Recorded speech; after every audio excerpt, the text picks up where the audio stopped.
All right, good morning and welcome back. As promised, I am joined now by Cyndi Walker, who I have known for about 5 years now, and she's a good friend of mine. She lives in Tennessee. She's a Cali girl, misplaced Cali girl, living in Tennessee, the biggest baseball fan that I know. And for me, it's a joy to watch her enjoy the sport and the love of the game, tangentially in a way through Twitter, because, for a lot of reasons, I don't follow baseball as closely as I used to, as I've told you guys in the past. But baseball's big right now. The playoffs are going on, and the Chase Utley thing is pretty hot and pretty big, and I know Cyndi has some strong thoughts about this, and we're going to be talking to Lisa Horn later on in the show. I'm sure she'll have some thoughts too, and we're going to talk to Cyndi and Lisa both about the situation that USC, Southern California, is going through a little bit of situation now. They recently just fired their head coach, Steve Sarkisian, and so we'll get some thoughts on that. So without further ado, here is Cyndi. Cyndi, thank you so much for joining me. Well, thank you for having me. Well, I'm so excited. You guys, listen, I have begged Cyndi first I tried to get her to write for my website, because she really is one of the best baseball followers you could have out there. She is passionate about the game. She loves the game. So I feel lucky to have her on the show this morning. I really do. I'm so excited. So, Cyndi, tell everybody a little bit about who you are, and if you want to share your social media information for people to follow you, tell us what that is too. Well, my name is Cyndi. I am Original Cynic on Twitter. I am a Southern California girl living in Tennessee. Baseball's my first love, after the ocean, of course. I'm a huge Pac-12 fan, primarily UCLA, but moving out here is awfully hard not to still pull for, USC and UCLA. I know that makes me weird, but it doesn't really. I mean, I know a lot of people really buy into that. Oh my God, you can only have one team, and you're a traitor. Hashtag TRADER, traitor. If you. But I've always. I mean, if you love the game and you follow players, it's kind of a natural thing to follow other teams too, in my opinion. Yeah, and it's hard when you have family that's tied up with both. It's hard not to, okay. And you growing up, you get, pulled two different directions. Never with baseball, though. The Dodgers have been my team since, like I always say, cradle to the grave. So how did you become a Dodgers fan? My grandfather, of course, was a huge baseball fan. Okay. Before he went to World War II, he was actually scouted by the Dodgers and by the Cardinals.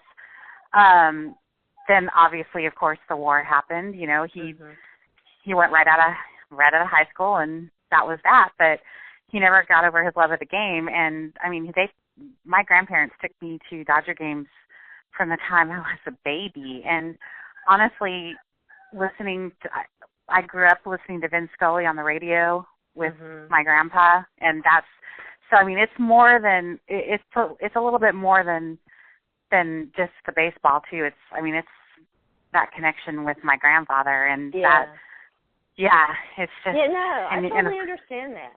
Yeah. Yep. And of course Vin Scully too. It's like he's been there. He's been the only guy there. You figure the only guy there for my whole life. So it's it's almost as much him too as anything. Right. Vin Scully means so much to baseball. It really is amazing how much people love him. Oh yeah, he's the one constant, and in the Dodgers. And LA really was blessed. To have Chick Hearn and Vin Scully in the same city. Oh my gosh, Chick Hearn, the longtime Laker. Now, we really were fortunate. Yeah, it's interesting. LA, we talk about LA and relocation. You know, I'm a big football person. I talk about football a lot. And when Cyndi was talking about, you know, her grandfather and baseball, it really connected with me because, see, growing up, I watched football with my mother. And that's where I got my love of sports. And mostly, my father was too. My father is the one who really pushed me into softball. But my mother was the big sports lover in the family, and that's where I got my love of sports. So I totally understand that. You know, I do. I understand that. But we talk about L.A. a lot because of relocation. But L.A. really is a great sports town. It does. It embraces that tradition. It is very surprising that it has not ever been able to sustain an NFL team. It's not surprising to me, only because I will say this, as you know, you have people who still haven't liked the Raiders or the Rams, you know, so that's what it is. I mean, I have a hard time with both because of the shenanigans, you know. Right. But yeah. The thing about LA, though, I think that makes it different is that there, you know, for the sports fan, there's so much to do. I mean, you know, on any given day, there's more than enough to divide the attention. So I think it's different as opposed to like a city. You know, you have some cities where football is it, or football is the number one. Football, I mean, there's baseball, there's hockey, and not only is there like one team, but there's, you know, you figure if you look at the LA, I mean, you know, there's Kings and Ducks, there's Dodgers and Angels, even though the Angels will never be the Los Angeles Angels. I'm sorry, they just won't. They're the Anaheim Angels of Anaheim. Okay. Just so we're clear on that. But you get my point is that there's I do. There's multiple teams. So I think, and now you figure this next generation has never known football in Los Angeles. So they've always just, that's why you have like people that have grown up the Packers, whatever. They either get the influence from their parents or just whoever's winning, or, you know. So, but I think they're ready. I really think they're ready for it. Well, it will be interesting. There are 4 teams in the mix being mentioned right now, and I mean, you're right. There are still fans that grew, you know, the Los Angeles Rams and followed them. Of course, they're now in St. Louis, but that move has always, in a way, felt a little temporary. But we didn't come on here to talk about the NFL, and I'm not going to do that to Cyndi. Cyndi will have to come back now. See, this is my push to get her to come back so we can talk about this. But we want to talk about baseball and then talk a little bit about USC, too. So I know you watch more baseball than anyone I know. So I'm really curious to get your perspective. I don't watch a lot of it. I did see the slide that is in question. Chase Utley has appealed this 2-game suspension. Give us your thoughts. First of all, give some perspective to the audience about this is a play that gets utilized a lot. First, let me just start by saying I never want to see someone injured, ever, ever, ever. This isn't about that. And this is a play that's as part of baseball as anything. The job of the second baseman is to break up the double, or the job of the runner is to break up the double play. Okay, so, I mean, I mean, if you look, it was a bad slide, okay? I'm not going to lie. It was a bad slide. He was coming, you know, but I don't think he did it intentionally to hurt, you know, the second baseman at all. I don't.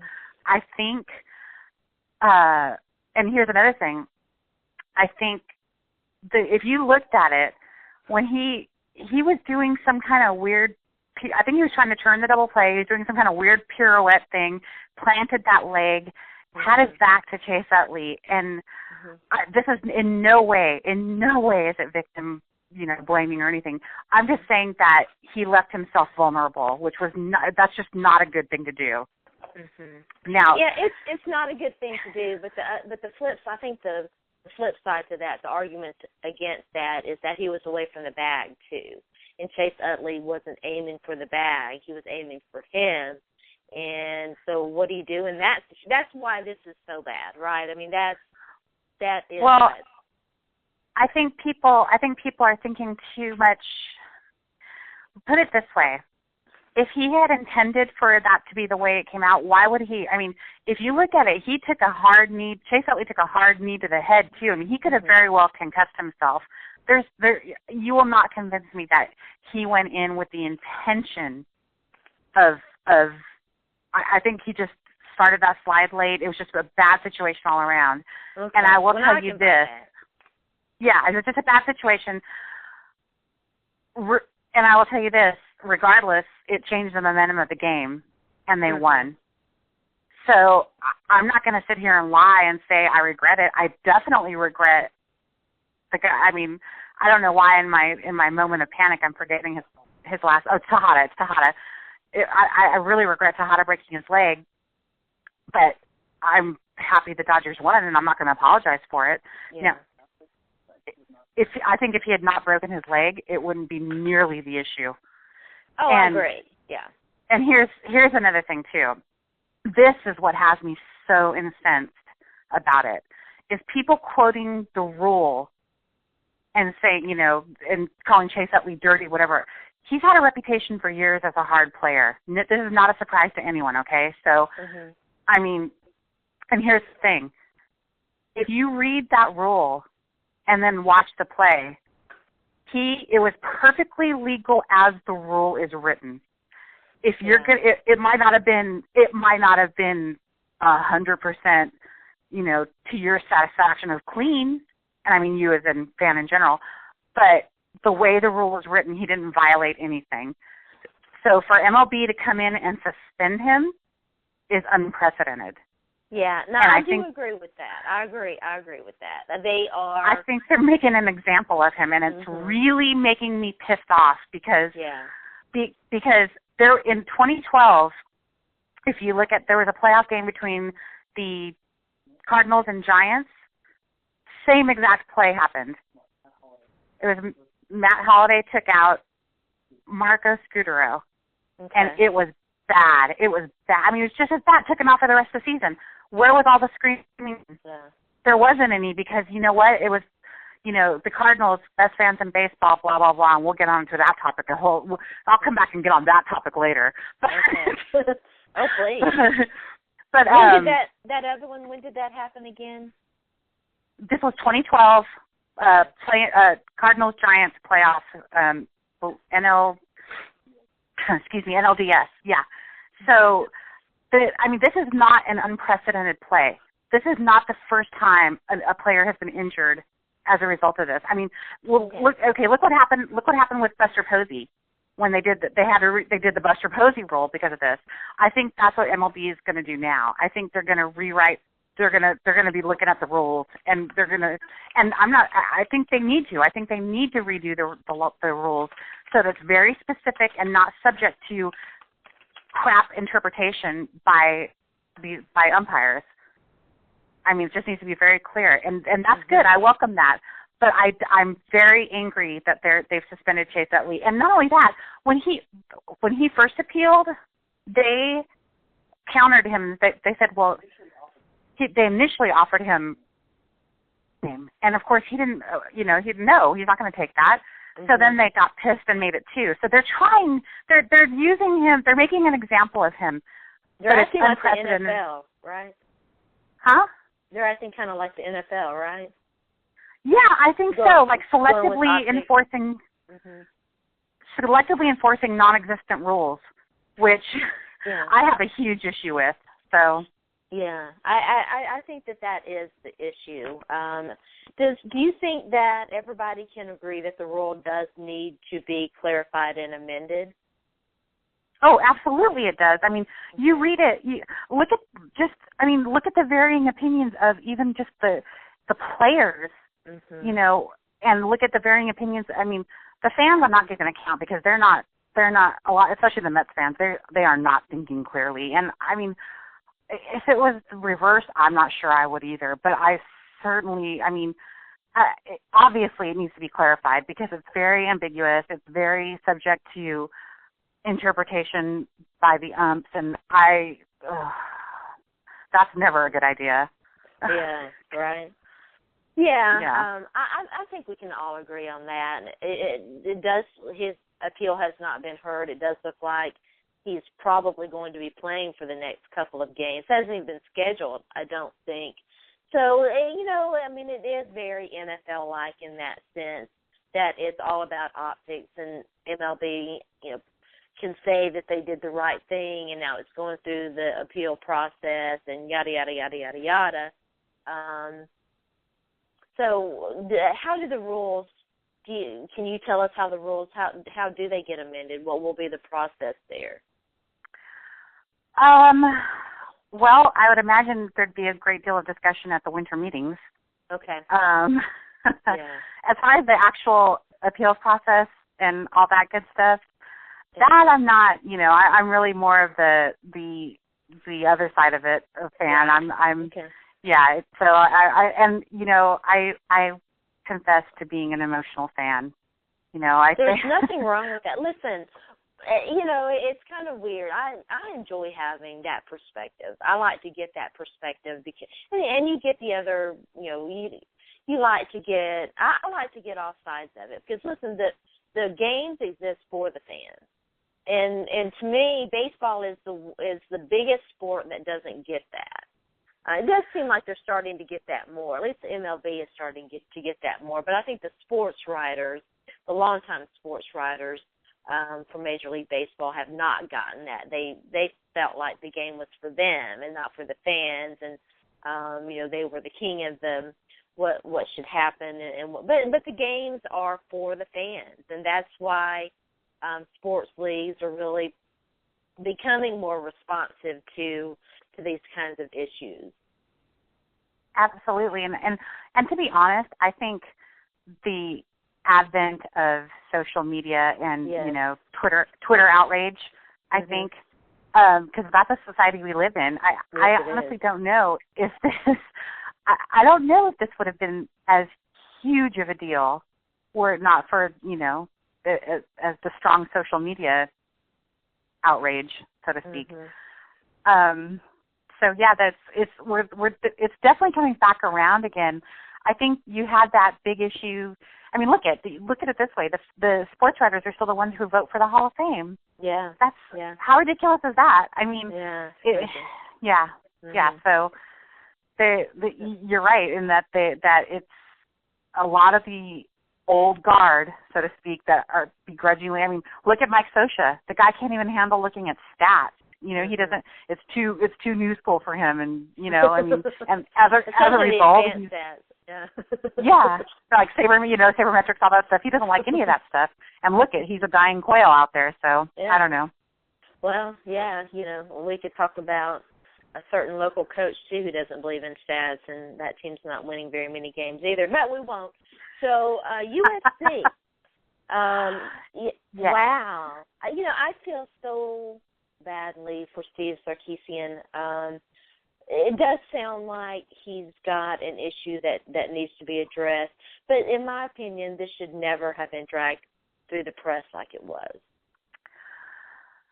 I have mixed feelings about Sarkisian. Yes, on a human level, of course, I feel a level of compassion for a person who's struggling with addiction or whatever it is that he's got. Mm-hmm. Yes, mental illness, whatever it may be. Whatever. Of course, I have a human level. Yes. I wasn't enthusiastic about the hire anyway. It's not. You know, he was known as 7-win Sark for a reason.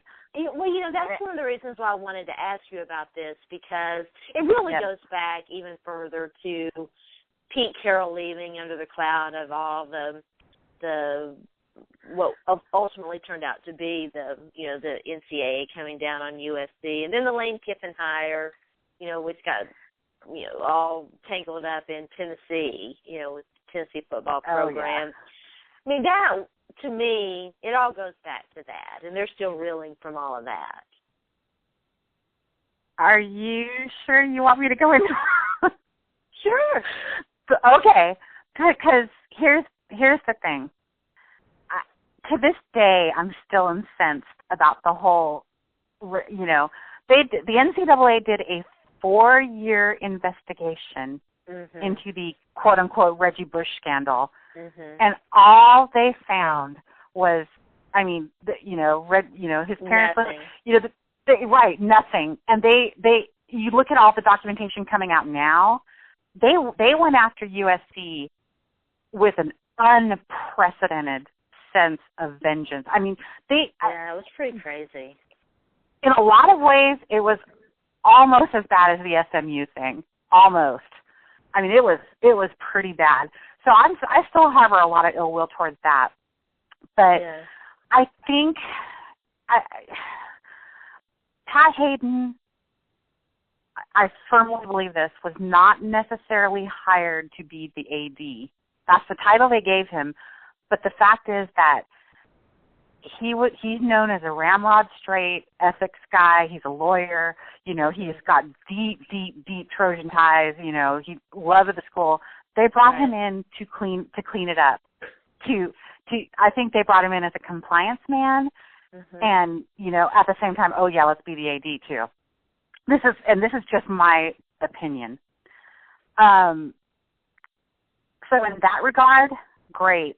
But man, for a lawyer, someone who's supposed to know better, man, has he botched the human resources parts of both Lane Kiffin. Well, don't get me started on how awful lawyers can be. I mean, we can have a conversation about that. I mean, come on. But I mean, he should have at least. I mean, the Lane Kiffin thing is its own animal. I mean, I know the whole thing with Tennessee, but never made any bones about USC being his dream job and all that stuff. And I think the hire would have been. I understand why they did it. They're going with the whole Pete Carroll legacy thing. I mean, he was great under Pete Carroll, but only under Pete Carroll. There was no other evidence. And the same thing with Sark. It was part of that whole Pete Carroll tree. But here's my issue. Okay.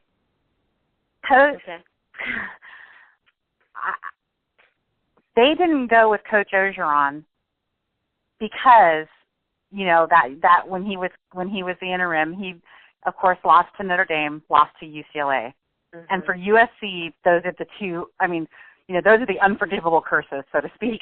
You just don't. But here's the thing: players loved him. Players loved Coach O. The energy in the stadium was amazing. Fans loved Coach O. Sark was. It was kind of like, oh, okay. But I mean, just being out there and I mean, I was at the Stanford game with Coach. I mean, it was. I'm telling you, the energy was spectacular, and I think people make a big deal about his stuff at Ole Miss, but I'm sorry, the things you would probably have to do to recruit to Ole Miss. Yeah, I don't know. I'm a little biased, but well, Ed Orgeron did some things at his 1 year at UT too. I think that he's a fantastic recruiter and a good coach. I mean, I will give him that. But right now, USC really has to, I think, clean things up, and they really need to get someone in there. I don't know who they're going to get. I think hiring Ed Orgeron would be the worst thing that they could possibly do.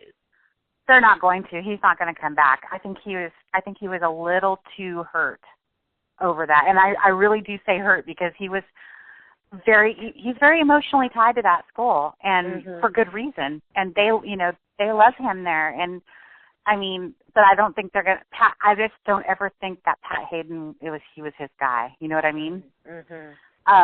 And the bad thing is I think Pat Hayden is losing, if not completely lost, the fans now at this point. That's not good. No, and I mean I know there's still gonna be people who say, you know what, because USC is gonna say we're USC. They'll pull themselves in, and they'll hold their heads up no matter what. But there's a lot of the fan base that's pretty what's the good word I'm looking for? disinterested maybe in having Pat Hayden continue in his current role. So, and the one thing about USC is they have the strongest alumni base, in the country. They're second only to Stanford. Mm-hmm. They're second only to Stanford. Stanford is the number one. USC is the number two. So if you lose the alumni, that's, but it is different in that USC doesn't necessarily, football is not USC's biggest moneymaker. So they can afford to be a little, which explains even less why they hastily hired Sarkisian, because he was known. Nobody at Washington was surprised by this. Nobody. So, by his lapse into whatever it is that we're saying he's gone into rehab, whatever. So, here's the thing, though. When he was obviously inebriated and obviously drunk, and in August at that huge VIP fundraiser thing, Pat Hayden had a chance to address it right then and there, and he didn't. Yeah, I don't think he's a very good AD. I think that obviously the ties are important and all of that, but he's not a very good AD. He got the so-called vote of confidence, I suppose, today or yesterday. It does look like, maybe possibly his job is safe, but it really is a mess right now. It is, and I really wouldn't be surprised if he got, I don't know, shifted to some other BS front office job, you know what I mean? And let someone come in who was, because I don't think they're going to get rid of him. He did, he's done a lot for the fundraising. He's done a lot. He got them, the compliance department is one of the biggest and strongest in the country now. So in that sense, he's done okay. He's done good. But the athletic decisions, man, somebody needs to come in. And, I've heard a lot of talk, believe it or not, Jeff Fisher. Yeah, I was going to ask you about that. That is, I think, what could possibly happen. That's what I was going to say. My prediction is Jeff Fisher, because Jeff Fisher's not doing very well in St. Louis, and he's an LA guy, and I think that might be that might be the move. I can't rule out the possibility. I don't know why I have this funny feeling that they might be a phone call to Jack Del Rio too. Yeah, because they were teammates. Yeah, both teams. I don't know. It's really funny because they're both obviously USC alumni, and they both played in the NFL, and now they're coaching in the NFL. Now, they're both coaching for teams that are widely rumored to be going to LA. So it really is so incestuous that it's just the kind of drama that everybody loves, right? Oh, yeah, of course. And, and then you add, the whole, everyone's saying that St. Louis to LA is a virtual done deal. So that makes it even funnier to me. Yeah. Yeah. Hey, by the way, I'm sitting here looking at Twitter, and the Cubs won. Everybody's going crazy because the Cubs won. Did you know that? Yeah, I had the TV on. I just wasn't saying anything. But of course I was watching. That's kind of exciting, though, right?